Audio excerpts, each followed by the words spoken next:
1 கொரிந்தியர் 10ஆம் அதிகாரம் அதனுடைய 2 முதல் 4 வரை. எல்லாரும் மோசேக்குள்ளாக மேகத்தினாலும் சமுத்திரத்தினாலும் ஞானஸ்நானம் பண்ணப்பட்டார்கள். எல்லாரும் ஒரே ஞான போஜனத்தை புசித்தார்கள்.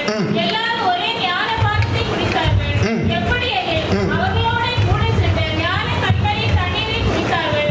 அந்த கண்களின் எல்லாரும் தேவனுடைய வசனத்திற்காக உங்களுடைய காதுகளை ஆயத்தப்படுத்தும்படி தாழ்மையாய் கேட்கிறேன். Let's prepare your ears to hear the word of God. பரிசுத்த பவுல் கொரிந்திய சபையாருக்கு தேவன் நடத்துகிறதான அந்த நடத்திப்பை குறித்து ஒரு நிருபம் எழுதுகிறார் இந்த அதிகாரத்திலே. Apostle Paul writes a letter to the Corinthians about how God led them. Corinth சபையை குறித்து படித்தால் வரங்களுக்கு குறைவில்லை, வல்லமைக்கு குறைவில்லை, ஆராதனைக்கு குறைவில்லை, பணத்துக்கு குறைவில்லை, பாவத்துக்கும் குறைவில்லை. If you read about the Corinthian church, there is no lack about the grace and the other blessings and gifts, but there is no lack of sin too. உலகத்தில் இல்லாத ஒரு தார்மீக பாவம் தகப்பனுடைய சகோதரியை வைத்திருக்கிறவனும் அந்த சபையிலே ஒரு விசுவாசி அங்கத்தினராக இருந்தார். Even one of the brother who had his wife of his father, that is also happened the same church. அது பரிசுத்த ஆவியானவர் மறைத்தெழுதி வைத்திருக்கிறார். அப்படிப்பட்ட ஆளும் அது சபைக்குள்ள இருந்தாங்க. அதனால் அப்படி இருக்க வேண்டும் என்பதற்காக எழுதல, அப்படிப்பட்டவனை சபையிலிருந்து புறம் தள்ளுவதற்காக தான் எழுதப்பட்ட ஒரு நிருபத்தினுடைய ஒரு காப்பி தான் கொண்டு வந்த நிருபம். The first Corinthians thing which written to send them away from the church. இது பெரிய பணக்கார சிட்டி, பணக்கார விசுவாசிகள் உள்ள தாராளம் பணமும் ஆத்மாக்களும் உள்ளதான ஒரு மகா சர்ச் in Corinth city.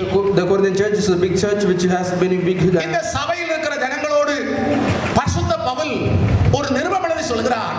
தேவன் எகிப்திலிருந்து புறப்பட்டதான கிட்டத்தட்ட சுமார் 30 லட்சம் ஜனங்களை நடத்தி வந்த விதங்களை குறித்து ஒரு சின்ன சம்மரி 10ஆம் அதிகாரத்தில் எழுதுகிறார். The 10th chapter, Apostle Paul writes a small summary about this Israelites people. அவர்களை எப்படி நடத்தினார், அதன் பின்னணியம் என்ன என்கிற ஒரு தெளிவான பாடம் தான் நான் வாசித்ததான வேதவசனம். Here we read the key intention was how God led them. இந்த பரிசுத்த பவுல் கொரிந்து சபையாரோடு சொல்கிறார், இத்தனையும் ஜனங்களை இப்படி நடத்தினது அவர்களோடு கூட சென்ற கண்மலை, அந்த கண்மலை கிறிஸ்துவே. He says that the rock which was with them, that Christ was who led him. நம்முடைய ஆண்டவருக்கு அநேக நேரடியான பெயர்களும் இருக்கிறது, மறைமுகமான பெயரும் இருக்கிறது, அலங்காரிக பெயரும் இருக்கிறது. அதிலே ஒரு பெயர் ஞான கண்மலை.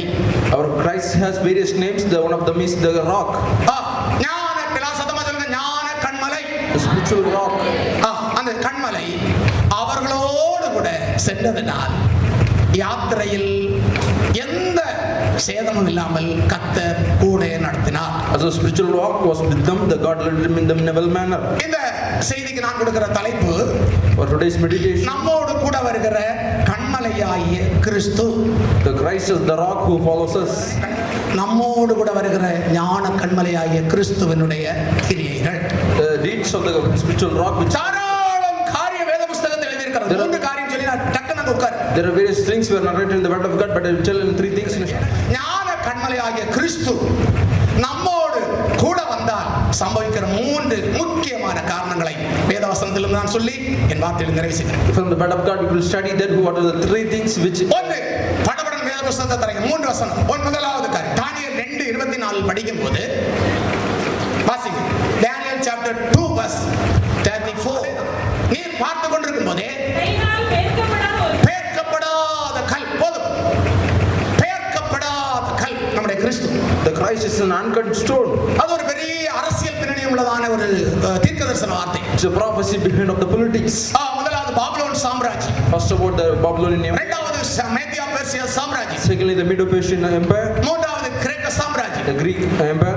அடுத்து ரோம சாம்ராஜ்யம். For the Roman Empire. இந்த சாம்ராஜ்யத்தின் கடைசியிலே ஒரு கல், பெயர்க்கப்படாத கல் வந்து மோதி, பாதத்தில் மோதி சிலை சின்னாபின்னமாய் உடைந்து காற்றில் பறக்கிற பதராய் தூசாய் பறந்து போயிற்று. At the end of all the empires, there is a rock which uncutted, which hits on the leg and broken into ways. இது நிறைவேற போகிற தீர்க்கதரிசனத்துடைய ஒரு பகுதி. It's a prophet which is going to happen. நிறைய காரியம் கேட்கறாங்க, வேத புத்தகத்துல என்னெல்லாம் நிறைவேறுச்சு, என்னெல்லாம் நிறைவேறலன்னு சொல்லி சிலருக்கு கேட்கவும் அறியவும் ஆசை. And when it is said to ask that what are the prophecies were fulfilled, and நான் இப்போதே அப்படிப்பட்ட ஆசை உள்ளவர்களுக்கு ஒரு ஆசையை சொல்லி தருகிறேன். பெயர்க்கப்படாத கல் இனி வரப்போகிறது, சிலையின் மேல் மோத போகிறது, அரசியல் உலகம் மாற்றப்பட போகிறது. இயேசு ராஜாதி ராஜாவாய் 1000 வருஷம் அரசு செய்ய போகிறார். 1000 வருஷம் ஆளுகை செய்வார். இயேசு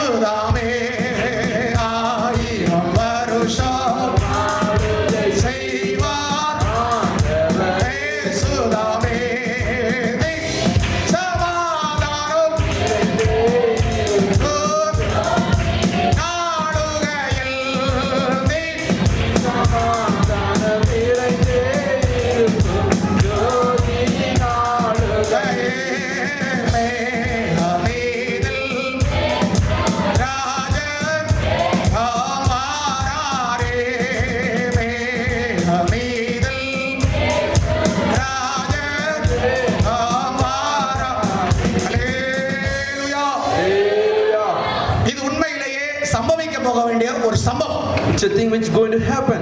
அதை நான் உங்களுக்கு தெய்வ சபைக்கு ஒரு ஆவிக்குரிய ஒரு விதத்தில் அந்த வார்த்தையை நான் மாற்றி பேசுகிறேன். As for the spiritual builds, I will tell in a spiritual manner. வசனத்தையோ அதனுடைய கருப்பொருளை மாற்றவில்லை, அதனுடைய ஜனத்திற்கு ஒத்தபடி அதனுடையதான அந்த கான்செப்டை மட்டும் மாற்றி பேசுறேன். I'm not changing the word of God, but I'm changing, just showing the concept of before you. அது வேற ஒண்ணு இல்ல, இந்த கண்மலை கூட வந்தால் தடைகள் உடைக்கப்பட்டு பறந்து போகும், பறந்து போகும், பறந்து போகும். நமக்கு கூட எம்பி வந்தா போகும் எழுதிட்டு இல்ல, நமக்கு கூட எம்எல்ஏ வந்தா தடவை பறந்து போகும், பறந்து போகும் சொல்லி எழுதிட்டு இல்ல. எனக்கு கூட பஞ்சாயத்து பிரசிடண்டோ எம்எல்ஏயோ எம்பியோ முதலமைச்சரோ பிரதமரோ பிரசிடண்டோ அமெரிக்கன் பிரசிடண்ட் அமீன் சோத்திரம் ட்ரம்ப் வந்தாலும் தடைமாறுன்னு சொல்லிட்டு சோத்திரம் எழுதிட்டு இல்ல. நமக்கு ஒரு சந்தோஷம், கண்மலையாய கிறிஸ்து வந்தால் தடை மறைந்து போகும். நம்முடைய தெய்வத்திற்கு ஒரு நல்ல பெயர். Our Father God has a wonderful name. தடைகளை நீக்கி போடுகிறவர். God moves all the distress. தடைகளை நீக்கி போடுகிறவர். God who changes the distress. உனக்கு முன்பா என்ன தடை இருக்கிறது? What do you have? What sort of distress? நமக்கு வருகிற தடை எல்லாம் வாழ தடை, சாம்பு தடை, கள்ளி தடை. Only we have the logs in front of us. தெய்வ மக்களுக்கு விரோதமாக வருகிற தடை கள்ளி தடை, வாழ தடை, சாம்பு தடை, பலனற்ற தடை. All the hindrance which against the people of God is something useless. பார்க்கிறதுக்கு பெரிய எரிகோ போல இருக்கு. It seems like a big Jericho. செங்கடல் போல இருக்கு. It's something like a big river. யோர்தான் போல It's இருக்கு. something like a Jordan.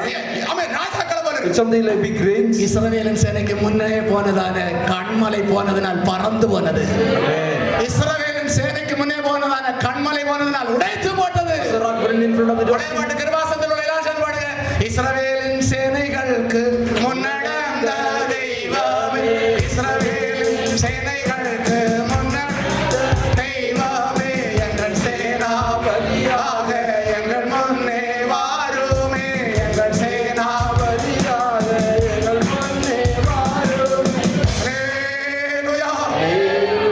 சகோதரனே, சகோதரியே, Dear people of God, தேவ ஜனமே, dear people of God, நமக்கு முன்பாக இருக்கிற தடைகளை உடைப்பதற்கு நாம் ஆராதிக்கிற தேவன் உடைக்கிற கண்மலையாக இருக்கிறார். our Christ is a thing which who destroys all the hindrance. ஒற்ற வாக்குகளை கொண்டு நான் இரண்டாவது பாயிண்ட் ஏற போறேன். As I come to the second point, that பார்வோன் சொன்னான். the Pharaoh said that. எங்க சொன்னான்? யாத்திரையாகமம் 15:9 வாசிக்கண்டாம். யாத்திரையாகமம் 15:9 முதல் 11 வரை.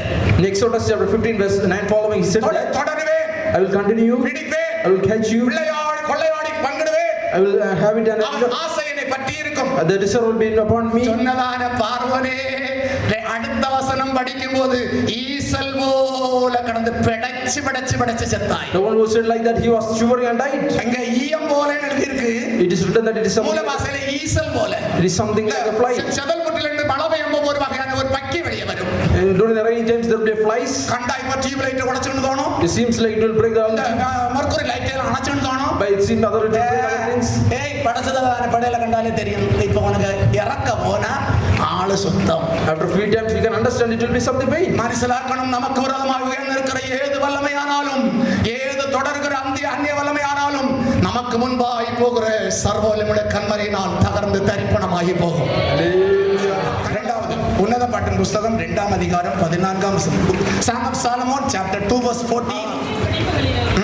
சீக்கிரமே மறைவிடங்கள் தங்குன என்றாவே. பாருங்க ஸ்தோத்திரம். இரண்டாவது நம்மை தங்க வைக்கிற ஒரு கண்மலை.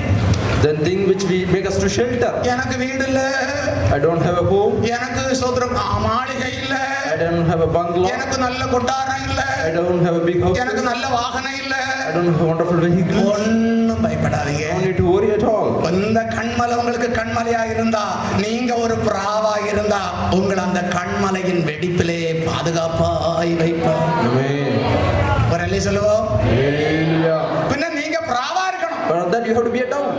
கண்மலையின் வெடிப்பில எல்லா பறவையும் கொண்டு வைப்பாருன்னு நம்ம ஒண்ணு கேரண்டி ஒண்ணு கிடையாது. We don't have the guarantee that all the bats will be in the ship.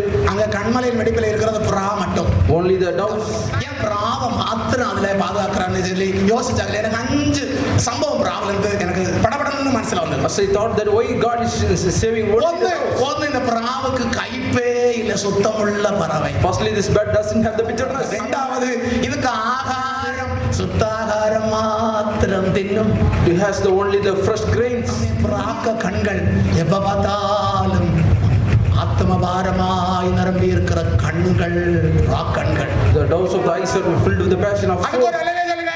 Hallelujah. கண்மலையில பிராக்கணம் ஒரு காரியம் என்ன சொல்லி தந்தே சொல்லுங்க. ஃபர்ஸ்ட்ல சுத்தம் கயப்பு பிராக்கில்ல கண்மலையில் இடம் உண்டு. இரண்டாவது அதுக்கு ஆகாரம் பிரியமான எல்லாரும் ஆரும் அறியாத ശ്രേഷ്ഠ ഭോജനോ ഞാൻ ഭുജിച്ചു നിത്യം ജീവിച്ചിടുന്നു. ആരും അറിയാത്ത ശ്രേഷ്ഠ ഭോജനോ.